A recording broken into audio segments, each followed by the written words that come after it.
அனைவருக்கும் வணக்கம் மக்களே.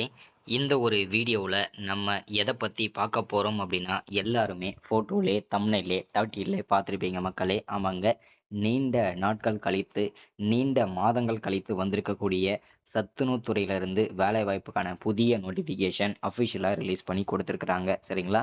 இந்த சத்துணவு துறை வேலைவாய்ப்பை பொறுத்த வரைக்கும் ஒரு வருஷத்தில் கண்டிப்பாக ஒரு தடவையாவது நோட்டிஃபிகேஷனை கண்டிப்பாக அஃபிஷியலாக வெளியிடணும். ஆனால் கடந்த 2 வருஷமா எந்த விதமான நோட்டிஃபிகேஷனும், எந்த விதமான அப்டேட்டுமே குடுக்காமலே இருந்தாங்க. இப்போதான் இதற்கான நோட்டிஃபிகேஷன் புதுசா நமக்கு ரிலீஸ் பண்ணி குடுத்திருக்கிறாங்க. கிட்டத்தட்ட நமக்கு 8,997 போஸ்டிங் வந்து குடுத்திருக்கிறாங்க. இதுல நமக்கு 3 விதமான போஸ்டிங்க்கு நோட்டிஃபிகேஷன் அஃபிஷியலா குடுத்திருக்கிறாங்க. சரிங்களா? அந்த 3 விதமான போஸ்டிங் என்னென்ன அப்படின்னு கேட்டீங்கன்னா, சத்துணவு அமைப்பாளர், சமையலர், சமையல் உதவியாளர் என்ற 3 விதமான போஸ்டிங்க்கு நோட்டிஃபிகேஷன் அஃபிஷியலா கொடுத்திருக்கிறாங்க. இந்த 3 விதமான போஸ்டிங்க்கும் மினிமம் என்ன படிச்சிருக்கணும், மேக்ஸிமம் என்ன படிச்சிருக்கணும், மினிமம் என்ன சம்பளம், மேக்ஸிமம் என்ன சம்பளம், மினிமம் ஏஜ் என்ன, மேக்ஸிமம் ஏஜ் என்ன.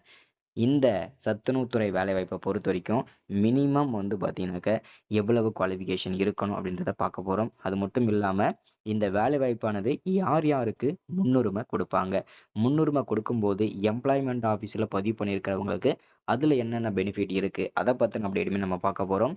அப்ளை பண்ணுறது ஆன்லைனில் பண்ணணுமா, ஆஃப்லைனில் பண்ணணுமா, ஸோ இதற்கான முழு அப்டேட்டுமே நம்ம பார்க்க போகிறோம். இது தொடர்ந்து இந்த சத்துணவு மற்றும் அங்கன்வாடி வேலைவாய்ப்பை பொறுத்த வரைக்கும் ஸோ நிறைய பேருக்கு வந்து ஈஸியாக வந்து வேலை கிடைக்கும் அப்படின்னு நினச்சிட்டு இருக்கீங்க. ஸோ அதுதான் உண்மை. ஸோ அதை எப்படி நீங்கள் பயன்படுத்தணும்னு ஒன்று இருக்குது. அதே மாதிரி நீங்கள் எந்த போஸ்டிங்கை சூஸ் பண்ணணும் அப்படின்றத ஒன்று இருக்குது. ஸோ இது எல்லாமே நம்ம பார்க்கறதுக்கு முன்னாடி நமது கவர்மெண்ட் ஜாப் டெய்லி அப்டேட் சேனலுக்கு இப்போ தான் நீங்கள் ஃபர்ஸ்ட் டைமாக முதல் முறையாக நமது சேனலை பார்க்குறீங்க, நமது வீடியோவை பார்க்குறீங்க அப்படின்னா மறக்காமல் சப்ஸ்கிரைப் பண்ணிவிட்டு பக்கத்தில் இருக்கிற பெல் பட்டனை கிளிக் பண்ணி ஆளுன்ற ஆப்ஷனில் போட்டு வச்சுக்கோங்க. அப்போதான் நம்ம போடக்கூடிய அரசு துறையிலிருந்து வரக்கூடிய எல்லா விதமான கவர்மெண்ட்டோட ஜாப்ஸ் அப்டேட்ஸ் நோட்டிஃபிகேஷன் இது எல்லாமே நீங்கள் உடனுக்குடனே நமது சேனலில் ஈஸியாகவே துல்லியமாகவே தெரிஞ்சுக்க முடியுங்க. சரிங்களா? ஸோ அது மட்டும் இல்லாமல் உங்களுடைய ஃப்ரெண்ட்ஸ், ரிலேட்டிவ்ஸ், கான்டாக்டில் இருக்கக்கூடியவங்க எல்லாருக்கூடையும் ஷேர் பண்ணிங்கன்னா ரொம்ப ரொம்ப பயனுள்ளதாக இருக்குங்க. ஏன்னா இந்த மாதிரி அப்டேட்லாம் நோட்டிஃபிகேஷன்லாம் கவர்மெண்டோட அஃபிஷியல் வீடியோஸ்லாம் நமது சேனலில் ரெகுலராக அப்டேட் ஆகிட்டு இருக்குங்க. சரிங்களா? ஸோ தொடர்ந்து ஃபாலோ பண்ணுங்கள். என்ன ஏதுன்றதை தெளிவாக பார்க்கலாங்க. இங்கே தெளிவாக மென்ஷன் பண்ணி சொல்லியிருக்கிறாங்க. தமிழ்நாடு அரசு சத்துணவு துறையில் கிட்டத்தட்ட 8,997 காலியிடங்கள் அறிவிப்பு. 10ஆம் வகுப்பு தேர்ச்சி, தோல்வி தேர்வு கிடையாது, உடனே அப்ளை பண்ணுங்க அப்படின்னு சொல்லியிருக்கிறாங்க. ஸோ தெளிவான அப்டேட்டும் நம்ம பார்க்கலாங்க. இந்த வேலைவாய்ப்பானது முதல்ல நமக்கு எங்கிருந்து வந்திருக்கு அப்படின்றத நீங்க தெரிஞ்சுக்கணும். ஸோ இந்த வேலைவாய்ப்பானது தமிழ்நாடு அரசு சத்துணவு துறையிலிருந்து தான் இந்த வேலைவாய்ப்புக்கான நோட்டிஃபிகேஷன் அஃபிஷியலாக கொடுத்துருக்குறாங்க. ஸோ என்ன வகை வேலையை பொறுத்த வரைக்கும் நிரந்தரமான ஒரு அரசு வேலை தான் இது. பகுதி நேரமாவோ இல்லை வந்து கான்ட்ராக்ட் பேஸ் பண்ணியோ அந்த மாதிரி எந்த விதமான வேலையும் கிடையாது. நிரந்தரமான ஒரு அரசு வேலை தான் இந்த சத்துணவு வேலை.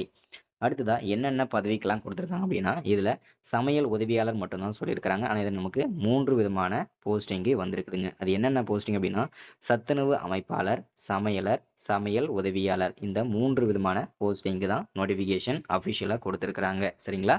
சம்பளத்தை பொறுத்த வரைக்கும் பார்த்தீங்கன்னாக்க நமக்கு ஸ்டார்டிங் வந்து பார்த்தீங்கன்னாக்க 3000லேருந்து ஸ்டார்ட் பண்ணி 9,000 வரைக்கும் இதற்கான சேலரி வந்து கிடைக்குங்க. So total number of vacancy எவ்வளோ இருக்குது அப்படின்னு கேட்டிங்கன்னா 8,997 வேகன்சி அஃபிஷியலாக கிடைச்சிருக்குதுங்க. சரிங்களா? இதற்கான கல்வி தகுதியை பொறுத்த வரைக்கும் பார்த்தீங்கன்னாக்க ஓகேங்களா, மினிமம் நீங்கள் அட்லீஸ்ட் 10ஆம் வகுப்பாவது படித்து பாஸ் பண்ணியிருக்கணுங்க. அப்படி இல்லைன்னா ஃபெயில் ஆகியிருந்தாலும் இந்த சத்துணவு மற்றும் அங்கன்வாடி வேலைக்கு விண்ணப்பிச்சுக்கலாங்க. ஸோ அப்படி இல்லைன்னா நீங்கள் வந்து பார்த்தீங்கன்னாக்க அதற்கு மேலே 12ஆம் வகுப்பு, degree, diploma, IT, UG, PG, master டிகிரின்னு சொல்லிட்டு எனி டிகிரி நீங்கள் முடிச்சிருந்தாலுமே இந்த வேலைவாய்ப்புக்கு எலிஜிபிள் தான். மினிமம் குவாலிஃபிகேஷன் 10ஆம் வகுப்புங்க. சரிங்களா? ஸோ அது மட்டும் இல்லாமல் நான் வந்து இப்போ வந்து ப்ரைவேட் கம்பெனியில் ஒர்க் பண்ணிட்டு இருக்கேன் அப்படின்றவங்களும் நீங்கள் விண்ணப்பிக்கலாம். இல்லை நான் இப்போ தான் 10வது முடிச்சிருக்கிறேன், ஸோ நான் எல்லாம் வந்து 11th 12th படிச்சுட்டு இருக்கேன் அப்படின்னா நாங்கள் அப்ளை பண்ணலாம்னு கண்டிப்பாக நீங்கள் விண்ணப்பிக்கலாம். மினிமம் குவாலிஃபிகேஷன் இதற்கு 10ஆம் வகுப்பு தாங்க. சரிங்களா? ஸோ இல்லை கவர்மெண்ட் வேலையெல்லாம் ஒர்க் பண்ணிட்டு இருக்கேன், ஆனால் எனக்கு இந்த வேலை பிடிக்கும், நான் வந்து பார்த்தீங்கன்னா விண்ணப்பிக்கலாமா அப்படிங்கிறீங்கன்னா கண்டிப்பாக நீங்களும் விண்ணப்பிக்கலாம். ஆனால் ஒரு வேலையில் இருக்கும்போது இன்னொரு அரசு வேலைக்கு ட்ரை பண்ணுறது ரிஸ்க் தான். அதே மாதிரி ஒரு வேலையில மட்டும்தான் இருக்க முடியும். சரிங்களா? அதையும் நீங்க பார்த்துக்கோங்க. வயது வரம்ப பொறுத்த வரைக்கும் மினிமம் ஓகேங்களா, உங்களுக்கு 18 வயசுல இருந்து 40 வயசு வரைக்கும் இருக்கக்கூடிய ஆண்கள், பெண்கள் அனைவருமே இந்த சத்துணவு துறை வேலை வாய்ப்புக்கு விண்ணப்பிச்சுக்கலாம். ஆனா என்னோட சஜஷன்னு கேட்டீங்கன்னா, முழுக்க முழுக்க பெண்கள் மட்டும் அப்ளை பண்ணுங்க. ஏன்னா, பெண்கள் மட்டும் நீங்க விண்ணப்பிச்சீங்கன்னா மட்டும் தான் உங்களுக்கு அதிகப்படியான முன்னுரிமை கிடைக்கும். சரிங்களா? அடுத்ததா விண்ணப்ப கட்டணம். இந்த சத்துணவுத்துறை வேலை வாய்ப்புக்கு விண்ணப்பிக்கிறதுக்கு மினிமம் ஓகேங்களா, மினிமம் பார்த்தீங்கன்னா, எந்த விதமான கட்டணமும் கிடையாது. ஃப்ரீயாவே நீங்க விண்ணப்பிச்சுக்க முடியும். சரிங்களா? இது ரொம்ப அவசியமானதுங்க. அடுத்ததா தேர்வு செய்யும் முறை. இந்த தேர்வு செய்யும் முறைய பொறுத்தவரைக்கும் பார்த்தீங்கன்னா, எந்த விதமான எக்ஸாமுமே கிடையாதுங்க. டைரக்ட்டா உங்கள நேர்காணல் மூலியமா தான் இத செலக்ட் பண்ண போறாங்க. சரிங்களா? அடுத்ததா உங்களுக்கு போஸ்டிங் எங்கெங்கலாம் போடுவாங்க அப்டின்னா, தமிழ்நாடு முழுவதும் ஓகேங்களா? தமிழ்நாடு முழுக்க அதாவது 38 மாவட்டத்துக்குள்ள போஸ்டிங் உங்களுக்கு எங்க வேணும்னாலும் போடுறதுக்கு வாய்ப்புகள் இருக்கு. அதுல எந்த விதமான சந்தேகமும் வேண்டாங்க. சரிங்களா? அதனால எனக்கு நான் இந்த மாவட்டம் தான் விண்ணப்பிச்சேன். எனக்கு இந்த மாவட்டம் தான் போஸ்டிங் குடுக்கணும் அப்படின்ற மாரி எதுவுமே கிடையாது. நீங்க எல்லா மாவட்டத்திலயும் வொர்க் பண்றதுக்கு ரெடியா தான் இருக்கணும். சரிங்களா? அடுத்ததா கடைசியா நம்ம பார்க்க போறது, எந்தெந்த மாவட்டங்களுக்கு எவ்வளவு வேக்கன்சி ஓகேங்களா?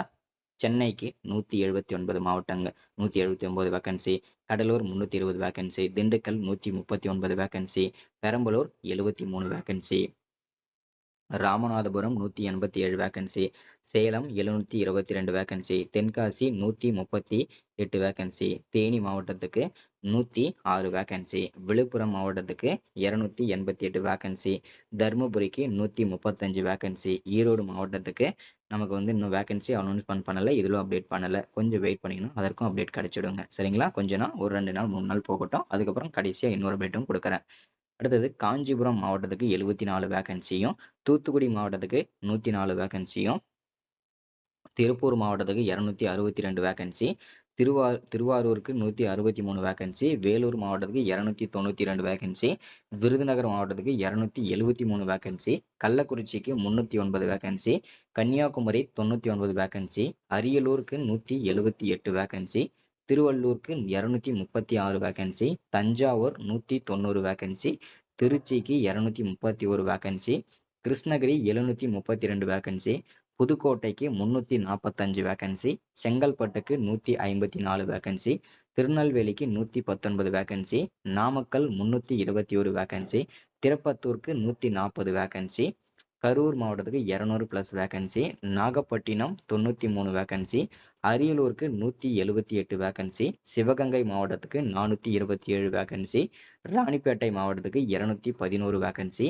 மயிலாடுதுறை மாவட்டத்துக்கு 87 வேக்கன்சி, நீலகிரிக்கு 119 வேக்கன்சி, திருவண்ணாமலைக்கு கடைசியா குடுத்திருக்காங்க 427 வேக்கன்சிங்க.